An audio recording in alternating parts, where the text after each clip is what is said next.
Impromptunes acknowledges that this podcast is recorded on the traditional lands of the Bunurong peoples of the Kulin Nation.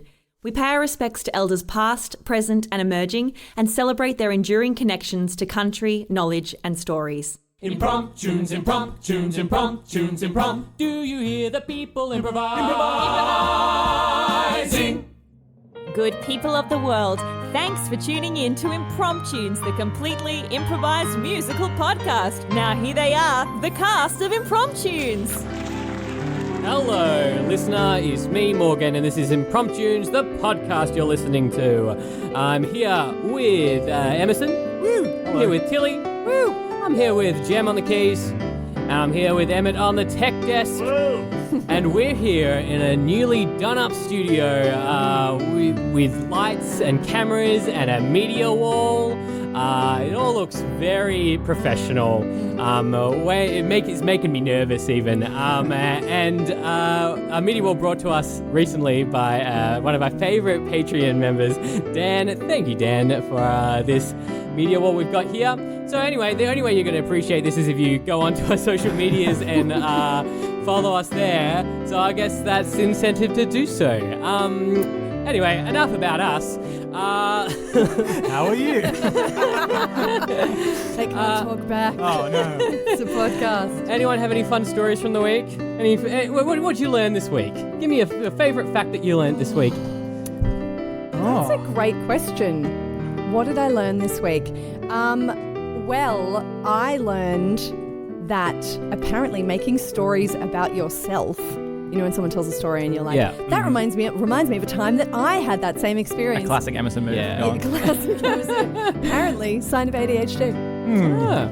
And I was like, how so? And I was like, doesn't everyone do that? And then I was like, do I? I'm pretty sure I don't. I thought that was called continuing conversation. It was just relating to each other. I think everyone just gets excited about telling stories about themselves. And I think you actually have to, everyone has that impulse to be like, oh, that reminds me of a fun story about me. And like, it's only through like getting a little bit savvy about conversations do you realize that maybe now's not the right time for my story. Maybe this person wants to like me to appreciate their story for a bit. I can't help it. All of my stories are way more interesting than everyone else's.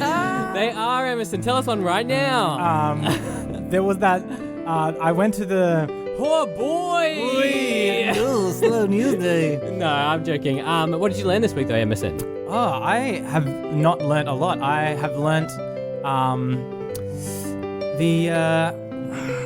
learned that I can really enjoy times in my day job where I step back from the emails and just, breathe and, remember that some people aren't as good at emails as other people. Do you mean you're really good at emails?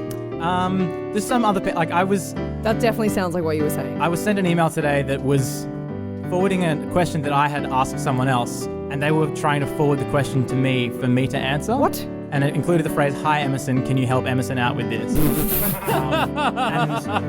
I don't know how many Emersons you know, but there aren't many Emersons. No, you're right though. Most people are terrible at emailing. And I'm always blown away by how many people can spell your name wrong despite the fact it's written in the email. Yeah. I'm like, it's literally written right there. It's wild, isn't it? It's right there. And I'm sure I must have done it before by accident and just written a name, not spell checked myself and just had it sent off. But it does seem like gross negligence, Yeah, I'm very sensitive to it. I've been known to send a follow-up email to say, sorry, I spelled your name wrong. Yeah. That's nice. I like that. Yeah. Well, speaking of work, I recently had a week off work because I was ill, and I realised that this is my fact that I learned. That's why I'm just doing the ADHD thing and referring it back to myself. We were actually talking about me a second ago. But I learned that a couple of days off from work is really nice, really chill, really relaxing. But once you miss 3 or more, you start getting stressed about the things that you're missing. So I stopped being relaxing after a while. And I found that very frustrating. Do you think that signals... Maybe it's more speaking about it could be you. Yeah, I don't really have a lot of trouble putting down work. I have a whole... Yeah. Look, usually I'm pretty good, but... I guess just because I felt like I was putting people out by not being there and they were asking me for things, I was like, I'm not in a great state to be giving things out. And anyway. You do feel like you're not allowed. There's a certain amount, this is allowed, and then you feel like, oh, now everyone hates me. Yeah, that's it. That's it. And a week really pushed the limits of what I felt like. And even though everyone I work with was very nice about it, was very like, absolutely, keep taking time off until you feel better, because we don't want you to give us sick. Behind your back, they were saying, fucking Morgan. That's it. It's the things people say behind your back. And that's what I learned. You really just need to be there in person. You can't trust anyone. Can't trust anyone. And on that note, trust us to make up an entire musical for you, the listener, on the spot, as we pull a title out of some kind of receptacle to of a title that you've given to us online somewhere. And you can do that at any time. You can just throw titles at us in the digital space, and they'll probably make it to us in the studio. Can we throw them? Can they throw them at us in a physical sense as well? They can, but I'm much more likely to lose that piece of paper in that sense. True. And I pulled one out now. This is a very simple title by Mitchell E. Roberts, someone I went to uni with. The Return. Ooh. I love how specific it is. Yeah, Sounds like a Liam not Neeson specific at film. all. Anything return in your lives recently, guys? COVID returned in my life recently. Oh no. For the 4th time. Wow. I know, no. just absurd. Anyway, what about you guys? I'm returning to the theatre. Oh, very cool. Makes it sound like you I are the return. I didn't leave the theatre, but, the theatre left everyone because of COVID for a while. So, theatre's back. Yep. I'm back in it. Yeah. And Emerson's never... I've only been to one place at a time, and then I never go back.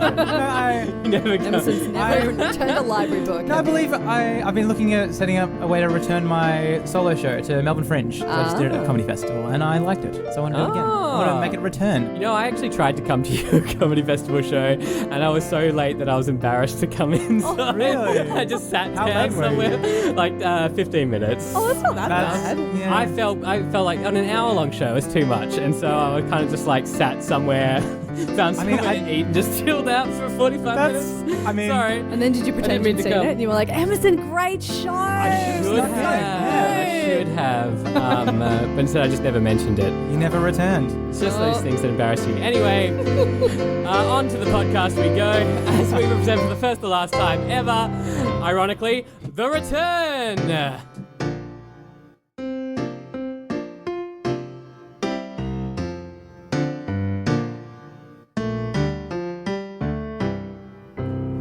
Sometimes you might forget your keys. Get locked out of your house down on your knees. But there's one thing you cannot forget, or you're gonna die, you bet. Sometimes you forget your phone. You head outside, but you've left it at home.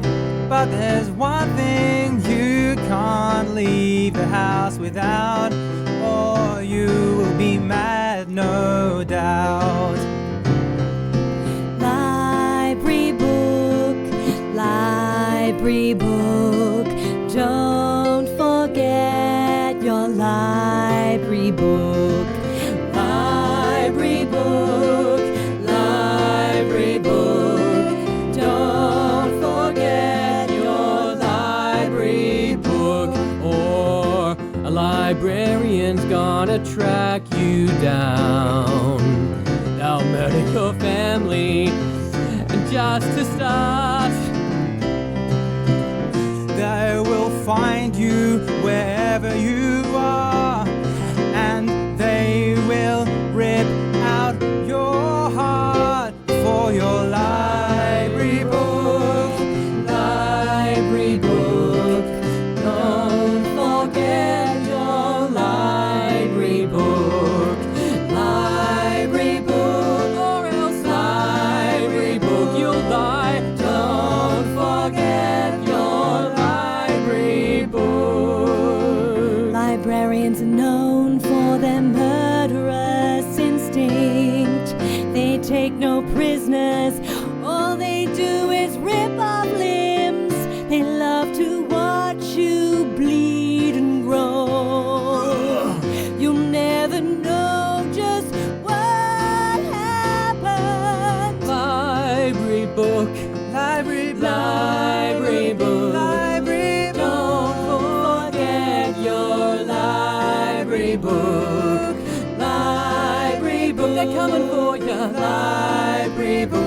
forget your library book.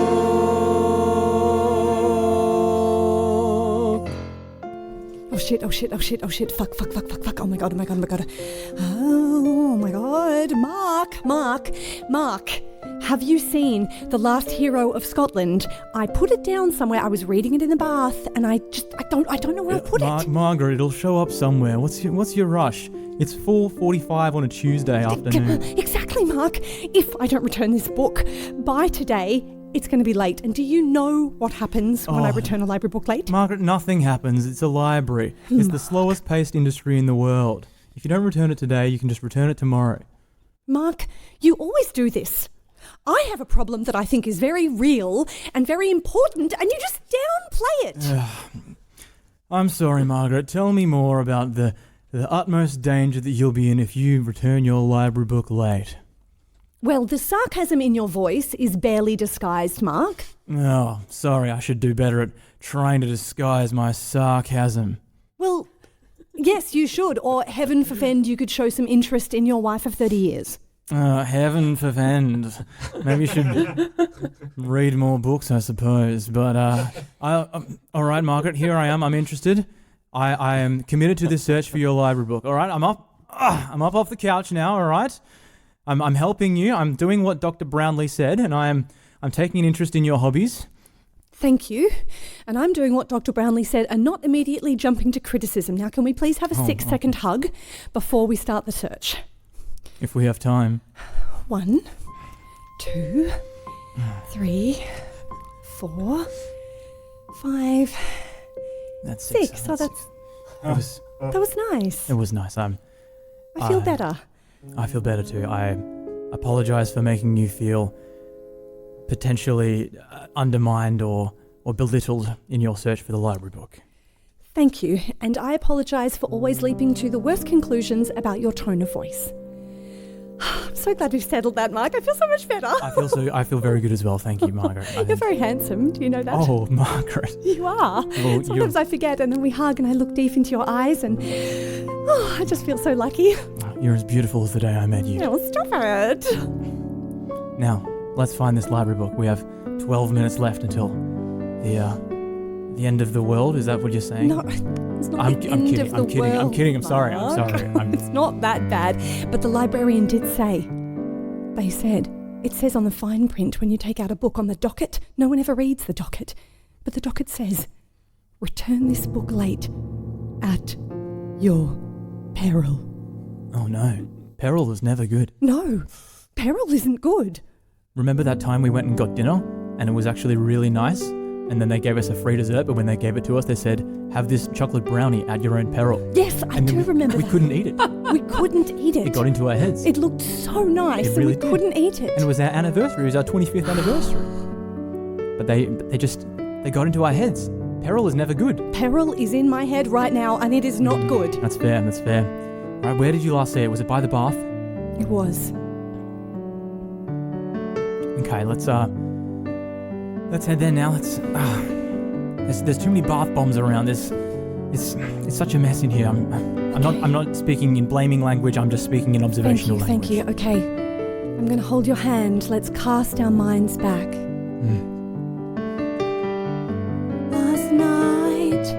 Last night, I lay in the bath, reading. I love to read. Last night, I was waiting in bed, and I was probably asleep. Okay. And as I reached the end of the chapter, the plot began to quicken, and my heartbeat went so fast, my blood began to thicken. And I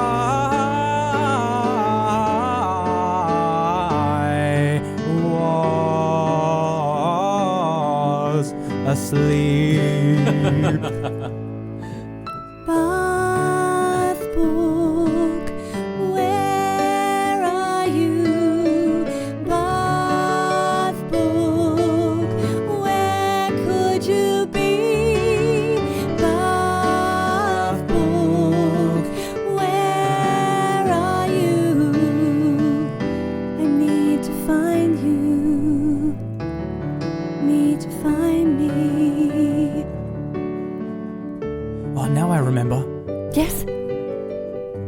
Didn't you have it this morning out in the garden by the bench? I did.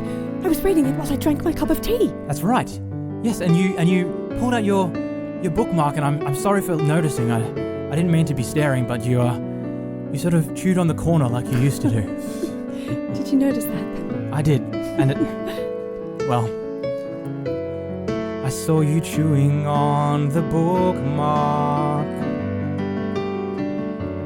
and the way it flooded my heart, it reminded me of when we first met on the library steps. I remember your eyes, the glint in your hair.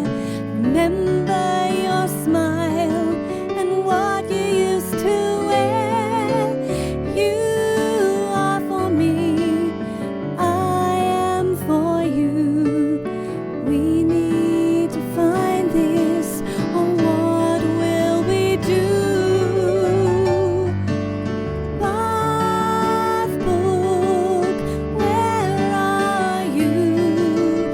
Bath book, we need to find you. Bath book, where are you? We need you, and I need me. That's it. The garden shed. The garden shed. 1, 2, 3, 4, 5, 6. I'm Dr. Joseph, couples therapist, and that was one of my famous patented 6-second hugs. Pleasure to meet you. Thank you for my eggs. I have had a great time here at this cafe. I'm just going for a walk down the street. What a great day to be Dr. Joseph, couples therapist. As I wander down my garden paths of Melbourne, looking around at the people who I've saved with my couples therapy advice, my 6-second hugs, I can bring anyone closer together. Dr. Joseph, are you the famous Dr. Joseph? I am indeed. Oh, can I please have a 6-second hug with you and take a selfie? 1, 2, 3, Wow. 4, All my dreams are coming true. 5, 6. Wow, thanks, There you Dr. are. Joseph. You're now in love with me. Wow. Hey, look, over there, on that bench, a book. I don't mind if I do. One of my favorite hugs of all is the 6-second book hug, in which I digest a book 6 seconds at a time. Takes me a long time to read a full novel, but I love it all the more for it. The Last King of Scotland. Wow. Terrific book. I assume. I've never read it. What a beautiful day here in the streets of Melbourne. Well, I guess I better be on my way. Goodbye, garden shed. Goodbye, bench. Goodbye, Melbourne streets. I've got to go to work. Now, Margaret, was this the bench? Was this the bench you're in? This was the bench. I thought so. It's not here. Oh, have you I don't want to assume that you haven't done the job properly, but have you looked atop the bench and beneath the bench? I always look beneath the bench, Mark. You know that. And per side? Of course I looked per side. I even looked widdershins around the bench. Oh, did you look at port? Of course, and starboard. Oh, dang. The bow? Yes, the bow and the stern. And the rear? And the guard. And the back? And the front. All no books in sight. No books in sight. Alas. Alas, indeed. Yes, it is I, Lassie the Librarian. Oh, Lassie. Oh God, is this about the peril? Oh, don't worry, you still have another 7 minutes left to return your library book. Oh, we have the library book. Don't worry about the library book. Oh, I'm sure you do. That's not at all while you're wandering around the streets of Melbourne looking lost, frazzled, panicked. Hey, you've got a lovely dog, a Pomeranian, don't you? That's right, I remember. But there aren't any dogs allowed in the library. How do you know about our Pomeranian? Oh, I know lots about you and your living situation since you signed up to the library. That sounds very sinister. When you got your library card, you sold a lot of information to us. What? Margaret, did you read all the fine print of the contract? Well, I thought I did, but maybe I got so distracted when I saw the bit about peril that I stopped reading. Oh, Margaret, I will try not to judge you too harshly. I will breathe for 6 full seconds. Remember to assume the best. Always assume the best intentions, Mark. Everyone gets distracted by the peril. Yes, that's the one. I am full patience. We are the same team, Mary. Margaret. Don't mind you me. can't get my name right, Mark. I'm sure things will go fine once you return your library book in 7 minutes. What, just theoretically, what happens if we don't return the library book? Oh. Well, people tend to find that out as the last thing they do. And you see, there's nowhere for you to run. There's nowhere for you to hide. Books are so wildly popular and only growing in increasing popularity that libraries are almost everywhere these days. Oh, God. That's true. And we know everything. We've got books on murder. Oh. We got books on breaking and entering. We've even got books on keysmithing. That's why I've got an exact copy of your house key right here in my hand. Well, I'm going to report you to the authorities. Oh, you think there's an authority higher than a librarian? Well, yes, what about... Don't make me laugh. Oh, God. Oh, there's no higher authority than a librarian. And I am he, the most authoritative librarian. You look at me, see my stature, my poise, my utter significant stature. Well, I tell you, I will count before your lives. For there is no greater authority than a librarian. Librarian. There is no greater authority than a librarian. Librarian. Just look at my clothes, look at my hair, look at my sequined underwear. I wear it there so no one can see unless I show it to you. There's no greater authority than a librarian. Librarian. No, there's no greater authority than a librarian. Librarian. You can go to the police, but they'll just send you straight back into my custody. And then you'll find out just how I can kill someone viciously. Because there's no greater authority than a librarian. Librarian. There is no greater authority than a librarian. Just look at my set of knives. I'll use it to take your life. For there is no greater authority than a librarian. You can go to the Prime Minister's house and beg him and plead your case. Billy? But he didn't return a library book that once, so he's under my thumb. And that's the case. Albanese? Albanese is one of my subjects. Oh, God. Don't you see? He didn't return a library book, and now Albanese belongs to me. 'Cause there's no greater authority than a librarian. There is no greater authority than a librarian. I look so authoritative, just take a look. Cross me and I'll slam you the book. 'Cause there's no greater authority than a librarian. Oh, God. You have 6 minutes to comply. You spent a whole one of our minutes singing. Surely that doesn't count. I didn't ask you to listen. Oh, God. Peril. Hello listeners, if you're in Melbourne, we'd love for you to get along to our fundraiser show for Edinburgh Fringe Festival at Alex Theatre St Kilda on Friday the 5th of July. We're going to be doing a double header, 2 acts, 1 impromptu, it's a completely improvised musical, 1 our brand new format, Naughty Broadway. It's all a fundraiser for Edinburgh. Get along, tickets are really cheap, the show is long, you can also leave whenever you like if it's too long for you, but we'd love to see as many people there at the Alex Theatre on the 5th of July. You can also support us online if you can't make it to the show because you're either somewhere other than Melbourne or busy that night or just lazy. You can donate online. We have a GoFundMe, which you can check out in the comments of this pod. We'd love to see you at either. Otherwise, thanks for listening and be kind.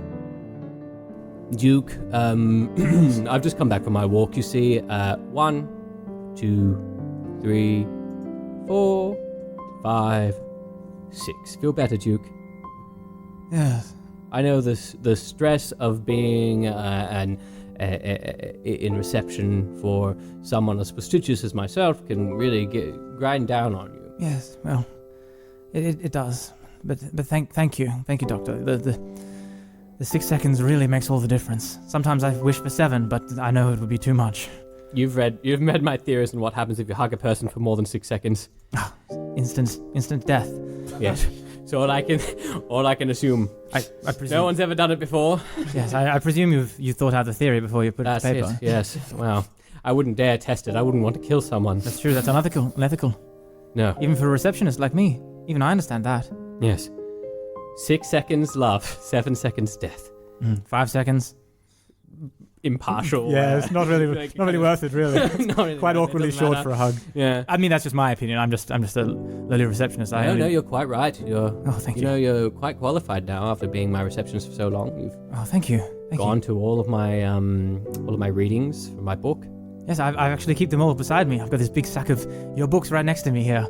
Oh yes. There's the 6 second hug method, the 3 second shoe tie, and the 45-minute bath. I'm so glad I found something to beat those two first ones. The bath and the shoe tie were just not. They weren't really me. Oh, they were good in their time. They had their audience, but they were there for a reason. But really, they just kind of it was like the shoe tie of a failed marriage, and yes, but begrudgingly still in that failed marriage. That was kind of the shoe tie one. Right. Yes. And the bath, it just kind of led people to smile more. That's true. But it was a fake smile. They were happy, but in a fake way. Right. Yes, I'm familiar. I've got it here, and all my ratty post-it notes are just sticking out of it, but it's worthy of the pile at least. Well, here's another book that may be worthy of the pile. Oh. I've only read 12 seconds of it so far. 12 seconds. I had 2 little sittings in separate intervals. How advanced. On my way back. But it's the Last King of Scotland. The Last King of... How unorthodox. It's not based on solving anyone's relationships within a period of time and a small activity. No, I know. I thought I'd try something a little bit different. Really? And, with my English heritage, I was very interested in knowing a little bit more about Scotland. I've never heard of the place before. I'm looking at this book. Yes, is like Scotland? Is everyone named Scott there? Yeah, I was very confused. I was just assumed that everything was England over there, but apparently there's multiple parts. Multiple lands? Multiple lands within the one United Kingdom. Huh. Yes. Well, there you go. I'll have to give it a read sometime. Duke. Yes, Doctor? You're too good for me, Duke. Oh. Don't say that. I'm merely humbled by your presence here. Read me 6 seconds of this book, Duke. Sure. The coast of Scotland is many a varied thing, and the monarchs of Scotland are also many a varied thing, or a varied king, as the case may be. No more. Wow.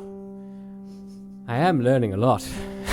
6 seconds at a time, and every bit I learn is 6 seconds more lovable. Duke. Yes, Doctor? Do you ever think about your perfect life and your perfect little Australian town and your perfect kind of systematic way of dealing with relationships with people, with fellow humans, and your endless piles of wealth due to those relations with fellow humans? And you ever think, gosh, this is good. Nothing could ruin this. You and I live slightly different lives, sir, but I look at some of those things and think, some of the things that you've said, I have my own opinions about my own life, but hey, look, tell me more. What are you thinking? What's on your mind, pal, doctor? I'm just wondering. I'm just not happy still. Oh. You know, I'm just a couples counselor. Never a couple. Oh. Don't say that, doctor. Sometimes maybe you're called to a higher calling. Maybe you're not meant to be part of a couple. Oh, it's nice of you to say, but it can't be true.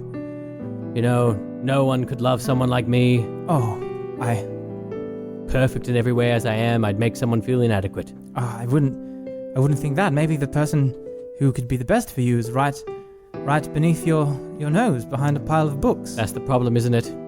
It's the one place your eyes can't look. Beneath your nose, it's impossible to see down that way. Your nose gets in the way. Sometimes even your cheeks if you look down hard enough. Oh, you're right. I've tried and I simply can't do it. Yeah. So I guess I'll never find that person. That mythical person. Oh. Anyway, I'm off to read another 6 seconds. Can you let me know when my 2 o'clock comes in? Of course, Doctor. I think I've got an appointment with Margaret and Mark. Oh, yes, those two. And it's now 3 minutes to 2. Well, this is it, Mark. This is it. We can't find the book. I suppose we have to tell Dr. Joseph that this is the end for us. Oh, I think you're right, Margaret. We've given it a red hot go, and I think as frustrating as I can find the fact that you overlooked the fine print on the contract that you signed on behalf of both of us, and apparently it's put all of our lives in danger, including our dear Pomeranian. I can be on the same team, and I think we can go and visit the doctor and let him know that this is our last session, our apparent demise. And you know, you're right. We have been a team through the whole thing, and maybe that's what this has taught us. We'll be a team to the end. Yep. Oh God. Yeah, we will. Oh, Mark, I'm not ready to die. I'm only 60 years old. I thought I'd have at least another 20 years. Me too. With the miracles of modern science, I thought we had at least another 65 in us. But you know, sometimes, you get on the wrong side of the wrong industry, and you. Who knew that the library was a mafia of sorts? Well, it could have been you if you read the contract. Okay. No, I'm sorry. I shouldn't speak in blaming language. Mark, please. If we're gonna die, we shouldn't die angry. Shouldn't die angry or with anything left unsaid. Well, is there anything else you want to say? Margaret, I feel frustrated that you didn't read the contract and now you're going to kill us both from this library book debacle. There, I said it. I feel lighter. Okay, and I want to validate your feelings and say that that's very reasonable that you feel that way, and that I should have read the contract, read the fine print. I should have. You're right. I agree, and I can't help but feel like you're bringing a defeatist attitude. We still have 2 minutes and 45 seconds left until this due date, and I think why did we waste these minutes coming to Dr. Joseph's office? I thought we'd given up. I was following you. I thought you knew what you were doing. I thought you had an idea of where the... Oh, God. Oh. Well, what can we do in 2 minutes? We can't find a book in 2 minutes. Very least get back to the library in that time. We have to give it up for lost. There's no other way. No, you might be right. Let's just go inside and call ourselves a cab for I don't even know where we're going to go. As far away from the library as possible. You want to just run away? Leave Sniffles behind? But we've paid for our appointment in advance. You're right, that is $63.42 down the drain. Down the drain? And I know that you prioritise fiscal responsibility, Mark. That's one of your core values. I appreciate you noticing my core values. But let's do it. Let's just go inside. Let's ask reception to see if they have some sort of, I don't know, if they can call us a cab, or if we can get some quick time with the doctor just to give us some advice. We'll tell him thank you. You've saved our relationship, and now we're going towards our peril. Good idea. Okay, take my hand, Mark. Here we go. Dr. Joseph. You made it. My 2 o'clock. Mark, Margaret, so good to see you. Here, bring it in. 1, 2. Oh God, we don't have much 3, time.